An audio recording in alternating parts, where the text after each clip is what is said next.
Hello बच्चों, कैसे हैं आप सब। आशा करती हूँ आप सब बहुत अच्छे से होंगे।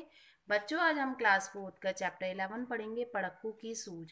बहुत इंटरेस्टिंग पोयम है, आपको बहुत मजा आएगा पढ़ के। एक पड़क्कू बड़े तेज थे, तर्कशास्त्र पढ़ते थे, जहाँ ना कोई बात वहाँ भी नई बात करते थे। अब एक पड़क्कू था, ये हैं वो पड़क्कू। और ये बहुत ही ज़्यादा पढ़ते थे, है ना। तर्कशास्त्र पढ़ते थे और जहाँ पे कोई बात नहीं होती थी ना, वहाँ पे अपनी नई बात गढ़ देते थे, यानी कि नई बात बना देते थे। एक रोज वे बड़े फिक्र में, समझ नहीं कुछ पाए, बैल घूमता है कोलू में, कैसे बिना चलाए।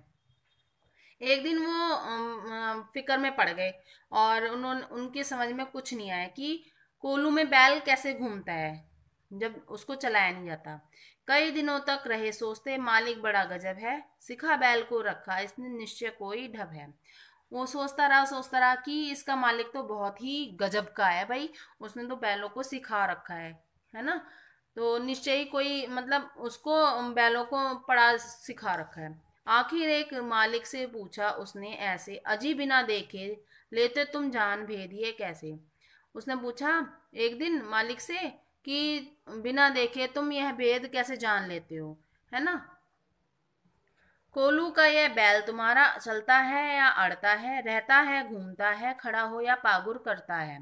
कोलू का ये जो बैल है ना, ये चल तुम्हारा बैल चलता है, अड़ता है, कैसे करता है, घूमता रहता है, और क्या करता है ये, है ना। पागुर मतलब क्या होता है, जुगाली करना। जैसे गाय बैल मुंह में घास वास रख के ना मुंह चलाते रहते हैं, उसको पागुर करना कहते हैं, ठीक है। मालिक ने ये कहा, अजी इसमें क्या बात बड़ी है, नहीं देखते क्या गर्दन में घंटी एक पड़ी है। उसके मालिक ने कहा कि इसमें कौन सी नई बात है, कौन सी बड़ी बात है, इसके आप देखते नहीं इसके गर्दन में एक घंटी पड़ी हुई है।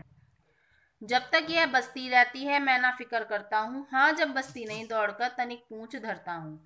अब ये जब बसती रहती है तो मुझे पता चलता है कि बैल घूम रहा है, तो मुझे कोई फिक्र नहीं होती है। हाँ जब ये बसती नहीं तो देखता हूँ कि क्या क्या प्रॉब्लम हुई है, और उसकी पूंछ पर पूंछ को पकड़ता हूँ। कहा पड़क्कू ने सुनकर, तुम रहे सदा के कोरे, बेवकूफ मंतिक की बातें समझ सकोगे थोड़े। अब उसने पड़क्कू ने कहा, तुम हमेशा मूर्ख के मूर्ख ही रहोगे, है ना। तुम्हें क्या पता कि, और मंतिक क्या होता है, मंतिक होता है तर्क या विवेचन, है ना, जो तर्क करते हैं, है ना।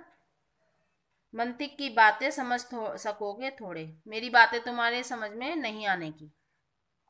अगर किसी दिन बैल तुम्हारा सोच समझ अड़ जाए, चले नहीं बस खड़ा खड़ा गर्दन को खूब हिलाए। और अगर किसी दिन तुम्हारा बैल ये ऐसे सोचे कि हाँ मुझे अब काम नहीं करना है, और अपना गर्दन को खड़े खड़े हिलाता रहेगा। घंटी टुन टुन खूब बजेगी, तुम ना पास आओगे, मगर बूंद भर तेल सांझ तक भी तुम क्या ना पाओगे। अब घंटी बजती रहेगी टुन टुन, है ना, और तुम पास में भी नहीं आओगे, लेकिन सांझ तक, शाम तक, यानी कि शाम तक बूंद भर तेल भी तुम्हारा जुड़ेगा नहीं। मालिक थोड़ा हंसा और बोला कि पड़क्कू जाओ, सीखा है ये ज्ञान जहाँ पर वहीं से फैलाओ। अब जो बैल का मालिक था वो हंसा और बोला कि पड़क्कू तुम यहाँ से चले जाओ, और ये जो ज्ञान तुमने जहाँ से सीखा है ना, वहीं जाकर इसको फैलाओ। यहाँ सभी कुछ ठीक ठाक है, ये केवल माया है, बैल हमारा नहीं अभी तक मंतिक पढ़ पाया है। यहाँ पे सब कुछ ठीक ठाक है, ये सब दिखावा है, माया है। हमारा बैल तुम्हारी तरह तर्क विवेचना में नहीं पढ़ता है, मंतिक पढ़ पाया है, मतलब तुम्हारी तरह तर्कशास्त्र नहीं पढ़ा है, ठीक है। कैसी लगी आपको पोयम, आई होप आपने एंजॉय किया होगा इसको। ये पोयम लिखी है रामधारी सिंह दिनकर जी ने। इसको आप अच्छे से रीड करना, and stay home stay safe. Okay, bye.